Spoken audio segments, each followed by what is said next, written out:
आपको बता दें, व्हाट्सएप 112 पर मैसेज आता है जिसमें सीएम को जान से मारने की धमकी दी जाती है, जिसके बाद आनन फानन में एक अज्ञात व्यक्ति के खिलाफ एफआईआर दर्ज करके जांच की जाती है।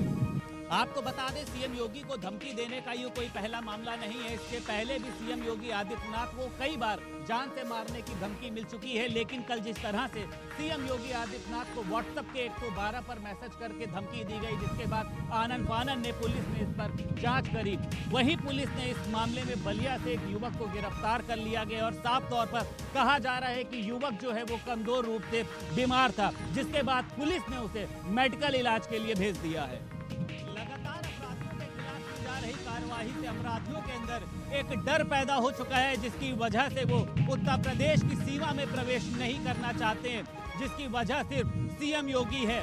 सीएम योगी जिस तरह से लगातार माफियाओं के खिलाफ अभियान चला रहे हैं, जिस तरह से लगातार उनकी अवैध संपत्तियों को ध्वस्त करने का काम चल रहे हैं, इससे साफ तौर पर देखा जा रहा है कि अपराध और अपराधी एक तरीके से शहर को छोड़कर भागने की तैयारी कर चुके हैं। लखनऊ से वीडियो जर्नलिस्ट अमीश मिश्रा के साथ संदीप खेर, R9 टीवी उत्तर प्रदेश। सिंचाई विभाग के सिविल डिप्लोमा इंजीनियर संघ ने एक लेटर लिखा है एचओडी को, जिसमें मांग किया है कि 16 जूनियर इंजीनियरों का गोमती रिवर फ्रंट में अनुबंधित धनराशि से ज़्यादा रुपया खर्च करने के मामले में जो जांच चल रही है उसको रोक दिया जाए। इसके पीछे तर्क ये है कि ज़्यादा और कम धनराशि किसी निर्माण कार्य में हुआ करती है, यह बड़ा घोटाले का मामला नहीं है और इस पर जाँच करना गलत है और अनुचित है। समाजवादी पार्टी का dream project Gomti river front इस समय जांच के दायरे में है। जहां देश की सबसे बड़ी जांच एजेंसी सीबीआई इस घोटाले की जांच कर रही है, वहीं विभागीय जांच भी तमाम इंजीनियरों के खिलाफ चल रही है। गोमती रिवर फ्रंट में काम करने वाले 16 ऐसे जूनियर इंजीनियर हैं जिनके खिलाफ विभागीय जांच चल रही है और ये विभागीय जांच इसलिए चल रही है क्योंकि इन्होंने अनुबंधित धनराशि से कम या ज़्यादा रुपया खर्च किया है। इसको लेके इंजीनियर संघ ने एक लेटर विभागाध्यक्ष को लिखा है और उसके जरिए मांग किया है कि जूनियर इंजीनियरों के खिलाफ चल रही कार्रवाई और जांच को रोक दिया जाए, क्योंकि जो अनुमानित धनराशि होती है निर्माण कार्य के दौरान उससे कम या ज़्यादा रुपया खर्च होता है और ये जो धनराशि खर्च के मामले में अंतर आ रहा है ये 10 रुपये 16 रुपये से लेकर के कुछ ही रुपए तक है, इसलिए इसकी जांच करना उचित नहीं होगा। अब देखने वाली बातें होती है कि विभागाध्यक्ष इस जांच को रोकते हैं या जारी रखते हैं। गोमती रिवर फ्रंट घोटाले की जांच सीबीआई कर रही है, लेकिन 16 ऐसे जूनियर इंजीनियर भी विभागीय जांच के दायरे में आए हैं जिन्होंने गोमती रिवर फ्रंट में काम किया था। इसको लेकर इंजीनियर संघ ने एक लेटर दिया है और उसमें एचओडी से मांग की गई है कि जो इंजीनियरों के खिलाफ विभागीय जांच चल रही है इसको रोक दिया जाए। कैमरामैन प्रियांश के साथ नरेंद्र यादव, R9 टीवी, लखनऊ। उत्तर प्रदेश के चौक चौराहे समेत अन्य फुटपाथों पर जो बच्चे भीख मांगते हैं और इन बच्चों से भीख मंगवाने वालों के खिलाफ अब योगी सरकार कार्रवाई करेगी। वहीं दूसरी तरफ उन भीख मांगने वाले बच्चों को मिशन शक्ति योजना से जोड़ने पर योगी सरकार काम कर रही है और उनकी शिक्षा व्यवस्था को लेकर योगी सरकार ने एक रणनीति तैयार की है। योगी सरकार ने बच्चों से भीख मंगवाने वालों पर नकेल कसने की तैयारी शुरू कर दी है। जो बच्चे चौक चौराहों पर भीख मांगते हैं और जो लोग इनसे भीख मंगवाते हैं उन लोगों पर सख्त कार्रवाई की जाएगी और जो बच्चे भीख मांग रहे हैं उनको चिन्हित किया जाएगा और प्रदेश के प्रत्येक जिले में अफसरों को निर्देश दिए हैं सीधे तौर पर। और जो योजना है उसके तहत ये योजना बाल भिक्षावृत्ति को रोकने से संबंधित है और इसके तहत इन बच्चों को जोड़ा जाएगा और इनको बेहतर शिक्षा का माहौल दिया जाएगा, इनको तमाम अन्य जो सुविधाएं हैं वो दी जाएंगी। बाल भिक्षावृत्ति रोकने के लिए योगी सरकार का एक बड़ा कदम माना जा रहा है। बाल श्रमिक विद्या योजना से ये बाल भिक्षुक जुड़ेंगे। मिशन शक्ति के तहत पूरे उत्तर प्रदेश में इन जरूरतमंद परिवारों के बच्चों को शिक्षा की मुख्य धारा से जोड़ने के लिए बाल श्रमिक विद्या योजना से सीधे तौर पर जोड़ा जा रहा है। चौक चौराहों पर भीख मांगने वाले बच्चों के पुनरुत्थान के लिए और उनकी बेहतर शिक्षा व्यवस्था के लिए योगी सरकार ने एक विशेष रणनीति तैयार की है। मुख्यमंत्री योगी आदित्यनाथ ने निर्देश दिए हैं कि जिन चौराहों पर या फिर अन्य जगहों पर जो बच्चे भीख मांगते हैं और जो लोग इनसे भीख मंगवाते हैं उनके खिलाफ सख्त कार्रवाई की जाए और जो बच्चे भीख मांगते हैं उनको बाल श्रमिक विद्या योजना के तहत उन बच्चों को बेहतर शिक्षा का माहौल दिया जाए, उनको तमाम योजनाओं का लाभ दिया जाए जिससे ये बच्चे शिक्षित हो सकें और इनके खाने पीने की भी बेहतर व्यवस्था हो पहनने के लिए बेहतर कपड़े हों, इसके लिए बाकायदा एक कमेटी बनाने के निर्देश योगी सरकार ने दिए हैं और पूरे उत्तर प्रदेश के जिलों में ये निर्देश जारी कर दिए हैं कि जहां पर भी फुटपाथ पर अगर बच्चे भीख मांगते मिल गए तो वहां अफसरों पर कार्रवाई की जाएगी और इन बच्चों को मुख्य धारा से जोड़ा जाए, ये शिक्षा और इनकी रोजी रोटी का प्रबंध किया जाए। कैमरामैन प्रियांश के साथ संकेत मिश्रा, R9 टीवी, लखनऊ। हरीश रावत ने ट्वीट और सोशल मीडिया पे पोस्ट करके नई सियासी बेचैनी बढ़ा दी है। सत्ता के गलियारे में इसके कई सियासी मायने निकाले जा रहे हैं। कांग्रेस तो अंदरूनी तौर पे इसके मायने निकाल ही रही है, लेकिन आने वाले समय में देखना दिलचस्प होगा कि हरीश रावत के इस ट्वीट से क्या होने जा रहा है। हरीश रावत के आज के सोशल मीडिया और ट्वीट ने उत्तराखंड में सियासी तूफान मचा दिया है। हरीश रावत ने प्रदेश प्रभारी देवेंद्र यादव को थैंक यू लिखकर अपनी बात की शुरुआत की है। हरदा ने प्रदेश प्रभारी को संबोधित करते हुए कहा है कि आपने बयान से मेरा मान बढ़ाया है। हरीश रावत ही क्यों, प्रत्येक नेता व कार्यकर्ता के बिना 2022 की लड़ाई अधूरी है। पार्टी को बिना लाग लपेट के 2022 के चुनावी रण का सेनापति घोषित कर देना चाहिए। पार्टी को यह भी स्पष्ट कर देना चाहिए कि कांग्रेस की विजय की स्थिति में वही व्यक्ति प्रदेश का मुख्यमंत्री होगा। उत्तराखंड वैचारिक रूप से परिपक्व राज्य है। लोग जानते हैं राज्य के विकास में मुख्यमंत्री की क्षमता और नीतियों का बहुत बड़ा योगदान रहता है। हम चुनाव में यदि अस्पष्ट स्थिति से जाएंगे तो मुश्किल होगी। ऐसे में स्थिति को साफ कर देना चाहिए। हरीश रावत ने ट्विटर और फेसबुक पर पोस्ट कर एक नई सियासत को जन्म दे दिया है। हरीश रावत ने ये कहकर सबको चौंका दिया है कि आने वाले विधानसभा चुनाव में मुख्यमंत्री का चेहरा साफ होना चाहिए। हरीश रावत ने ये बात किसी और से नहीं बल्कि अपने हाई कमान से की है। उनकी मांग का क्या असर होता है आने वाले समय में पता चलेगा। 5 जनवरी को थाना सैया इलाके में हुई युवक की हत्या का खुलासा आखिरकार पुलिस ने 2 हत्या आरोपियों को पकड़कर कर दिया। ये हत्या एक मोबाइल को हासिल करने के लिए हुई थी और हत्यारा कोई और नहीं, सिर्फ दोस्त ही निकला, जिसे पुलिस ने गिरफ्तार कर लिया। दरअसल 5 जनवरी को थाना सैया क्षेत्र में सरसों के खेत में युवक जितेंद्र का शव पड़ा मिला। उसके हाथ उसी की टी शर्ट से बंधे हुए थे। घटना की जानकारी पर इलाका पुलिस मौके पर पहुंची और पूरे मामले की जांच पड़ताल में जुट गई। पुलिस ने मृतक जितेंद्र के मोबाइल की कॉल रिकॉर्ड के आधार पर तफ्तीश शुरू की, लेकिन पुलिस गुमराह होती रही, क्योंकि कॉल रिकॉर्ड के आधार पर मृतक जितेंद्र के मोबाइल से उसकी मौत से पहले कई लोगों को कॉल किए गए थे। लेकिन तफ्तीश के दौरान पुलिस को कुछ ऐसे सुराग लगे जिससे पूरा मामला खुल गया। हत्या के आरोप में पुलिस ने मोनू और उसके एक साथी सुमित को गिरफ्तार किया है। आरोपी मोनू ने बताया कि उसकी गर्लफ्रेंड ने एंड्रॉयड मोबाइल चलाने की मांग की थी। मोनू के साथी जितेंद्र के पास एक एंड्रॉयड मोबाइल था। मोनू ने जितेंद्र से कई बार एंड्रॉयड मोबाइल मांगा, लेकिन उसने मना कर दिया। मोनू ने बताया कि वो पहले मोबाइल उससे लेकर खुद चलाता और उसके बाद उस मोबाइल को अपनी प्रेमिका को दे देता, लेकिन ऐसा नहीं हो पाया। साथी जितेंद्र की हत्या करने के बाद मोनू फरार हो गया, जिसे पुलिस ने उसके साथी सुमित के साथ गिरफ्तार कर लिया। पुलिस की मोनू से पूछताछ में पता चला कि मोनू की प्रेमिका ने एक मोनू से एंड्रॉयड मोबाइल की मांग की थी, लेकिन मोनू के पास इतने पैसे नहीं थे कि मोनू अपनी प्रेमिका को एक मोबाइल दिला सके। लेकिन मोनू के साथी जितेंद्र पर मोबाइल था, बस उसी को हासिल करने के लिए मोनू ने अपने साथी सुमित के साथ जितेंद्र की हत्या करने की योजना बना डाली और उसने जितेंद्र को घर से बाहर बुलाकर खेतों में हत्या कर दी और हत्या करने के बाद उसका एंड्रॉयड मोबाइल लूट लिया। वो अपनी प्रेमिका को उस मोबाइल को दे पाता उससे पहले पुलिस ने मोनू और उसके साथी सुमित को गिरफ्तार कर लिया, लेकिन अब दोनों को पुलिस जेल भेज रही है। आम आदमी पार्टी के विधायक सोमनाथ भारती के रायबरेली दौरे के दौरान एक अजीबोगरीब तस्वीर सामने आई है। नाराज बीजेपी के कार्यकर्ताओं ने सोमनाथ के ऊपर स्याही फेंकी है, साथ ही साथ मुर्दाबाद के जमकर नारे लगाए हैं। आम आदमी पार्टी के विधायक सोमनाथ भारती के बड़बोलेपन से नाराज भाजपा कार्यकर्ताओं और स्थानीय लोगों ने आज रायबरेली में उनका जमकर विरोध किया।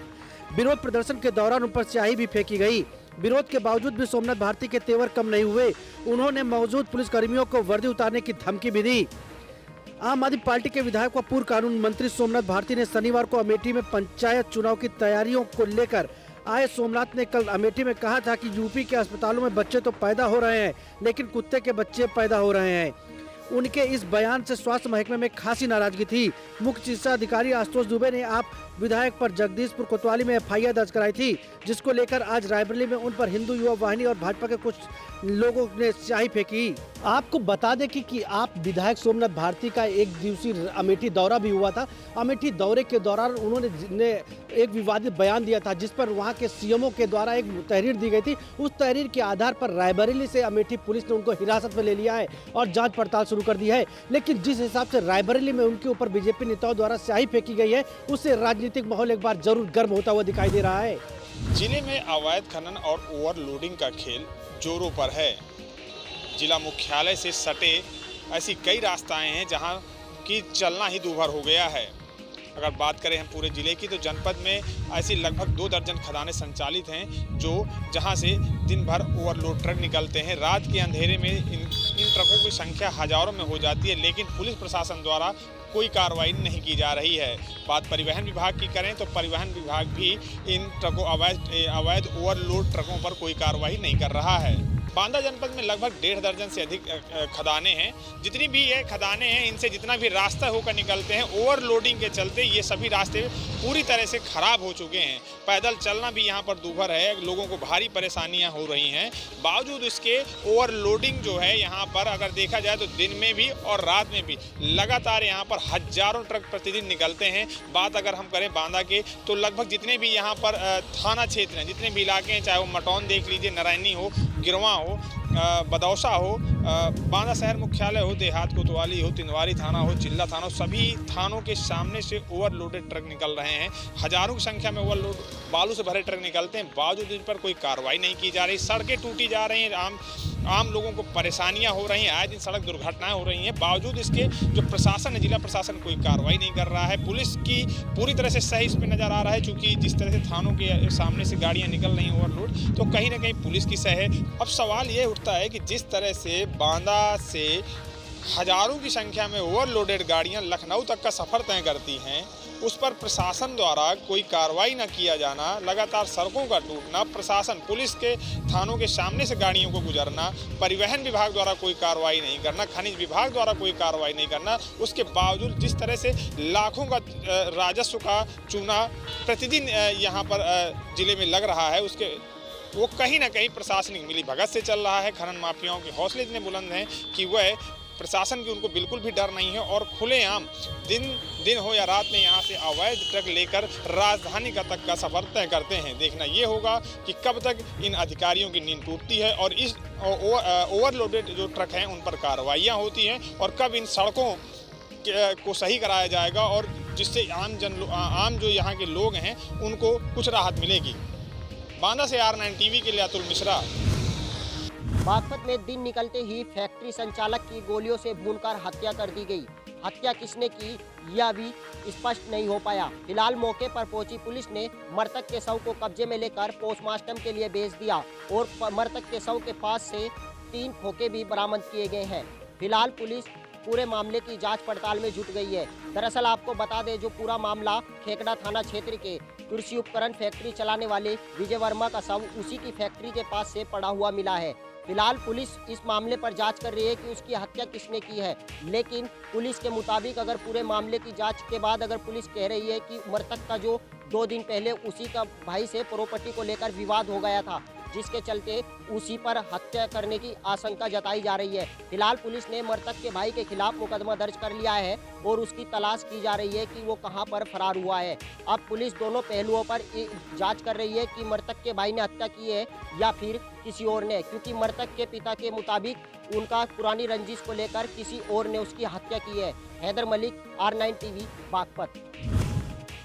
बुलंदशहर में जहरीली शराब पीने से एक तरफ जहां कई लोगों की मौत हो गई थी, तो वहीं जांच पड़ताल के बाद बुलंदशहर पुलिस ने ग्रेटर नोएडा में स्थित एक कंपनी के अंदर रेड मारी, जहां से बड़ी मात्रा में जहरीली शराब बनाने के उपकरण बरामद हुए हैं। यही नहीं, उस फैक्ट्री के अंदर 2 शव भी मिले हैं। आखिरकार ये शव किसके हैं, ये एक बड़ा सवाल है। तो वहीं नोएडा पुलिस इस पूरे घटनाक्रम से अनजान रही और बुलंदशहर पुलिस ने ग्रेटर नोएडा में आकर दबिश दी। हालांकि बाद में ग्रेटर नोएडा पुलिस पहुंची और ऑपरेशन में शामिल हो गई। ग्रेटर नोएडा के कासना थाना क्षेत्र में बुलंदशहर पुलिस ने दबिश दी। जहां पर उसने एक अवैध शराब बनाने की फैक्ट्री में छापेमारी की और फैक्ट्री के अंदर से अवैध शराब बनाने के उपकरण बरामद किए हैं, तो वहीं 35 पेटी अवैध शराब भी बरामद की है। यही नहीं, ये शराब इस कदर जहरीली है कि इससे बुलंदशहर में कई लोगों की जान जा चुकी है। सबसे बड़ा सवाल ये है कि आखिरकार ये फैक्ट्री किसकी है। यही नहीं, इस फैक्ट्री के अंदर से पुलिस ने 2 शव भी बरामद किए हैं, जिनकी जांच पड़ताल पुलिस कर रही है। वहीं इस पूरे घटनाक्रम के बाद ग्रेटर नोएडा पुलिस मौके पर पहुंची और इस ऑपरेशन में शामिल हो गई। ये एक बड़ा सवाल है कि आखिरकार ग्रेटर नोएडा पुलिस की नाक के नीचे इतना बड़ा गैंग अवैध शराब बना रहा था और ग्रेटर नोएडा पुलिस अनजान रही। आपको बता दें कि हाल ही में बुलंदशहर में जहरीली शराब पीने से 6 लोगों की मौत हो गई थी, जबकि कई लोग घायल हो गए थे। लेकिन सबसे बड़ा सवाल ये है कि आखिरकार ये अवैध शराब की फैक्ट्रियां किसके इशारे पर चल रही थी। कहीं सूबे में होने वाले पंचायत चुनाव में तो इस दारू की सप्लाई नहीं की जा रही थी, ये भी एक बड़ा सवाल है। हालांकि पुलिस इस पूरे मामले में जांच पड़ताल कर रही है, तो वहीं मुख्यमंत्री ने भी पूरे मामले के जांच के आदेश दिए हैं। कानपुर के डेरापुर थाना क्षेत्र में उस समय हड़कंप मच गया जब युवक ने अपने ही परिवार के लड़की के गर्दन पर चाकुओं से हमला कर दिया और उसे लहूलुहान स्थिति में छोड़ मौके से फरार हो गया। पूरा मामला थाना डेरापुर क्षेत्र के गांव बलहरा मऊ का है, जहां आज सुबह के समय 19 वर्षीय वर्षा अपनी छोटी बहन के साथ शौच के लिए खेतों की ओर गई थी। वही पहले से घात लगाए बैठे युवक सीलू ने वर्षा पर चाकुओं से हमला कर दिया और चाकू से युवती की गर्दन पर कई वार कर दिए और युवती को लहूलुहान हालत में छोड़कर मौके से फरार हो गया। वही युवती के साथ गई उसकी छोटी बहन ने गांव में आकर मदद की गुहार लगाई। सूचना मिलते ही गांव के ग्रामीण व युवती के परिजन घटनास्थल पर पहुंचे और पूरा घटना की जानकारी पुलिस को दी। सूचना पर पुलिस ने मौके पर पहुंचकर घायल युवती को उपचार के लिए जिला अस्पताल भेजा, जहां डॉक्टरों ने युवती की हालत नाजुक देख प्राथमिक उपचार कर कानपुर हैलट अस्पताल रेफर कर दिया। हैलट अस्पताल ले जाते समय युवती की रास्ते में मौत हो गई। वही पुलिस ने फरार आरोपी युवक को घेराबंदी कर गिरफ्तार करने का प्रयास कर रही है। युवती के मौत के बाद जहां इलाके में हड़कंप मचा हुआ है, वही स्थानीय पुलिस ने युवक की गिरफ्तारी कर ली है और उससे पूछताछ की जा रही है। आखिर वजह क्या थी कि युवती के मुंह पर चाकुओं से हमला कर दिया गया। सहारनपुर के थाना गंगो क्षेत्र के गांव कुंडा कला में एक चौंकाने वाला मामला सामने आया है। जी हां, एक दोस्त ने ही अपने जिगरी दोस्त की निर्मम हत्या कर दी। हत्या कर अपने दोस्त को अपने ही घर में दफना दिया। आपको बता दें कि पूरा मामला सहारनपुर के थाना गंगो क्षेत्र के गांव कुंडा कला का है, जहां पर एक दोस्त ने ही अपने जिगरी दोस्त की निर्मम हत्या कर दी। हत्या कर शव को अपने घर में ही दफना दिया। आपको बता दें कि 7 तारीख से बिट्टू लापता था, जिसकी तलाश में परिजन चक्कर लगा रहे थे। साथ में पुलिस भी बिट्टू को लगातार खोज रही थी। परिजनों को आरोपी सुनील पर शक हुआ। इसकी सूचना परिजनों ने पुलिस को दी। आनन फानन में पुलिस आरोपी सुनील के घर पहुंचती है। पुलिस सुनील से कड़ी पूछताछ करती है।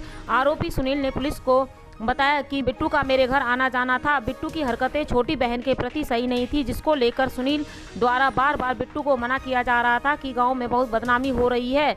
अपनी हरकतों से बाज आए, लेकिन बिट्टू नहीं माना, जिसको लेकर आरोपी सुनील ने बिट्टू की हत्या की योजना बनाई और उसके बहाने से अपने घर बिट्टू को बुलाया।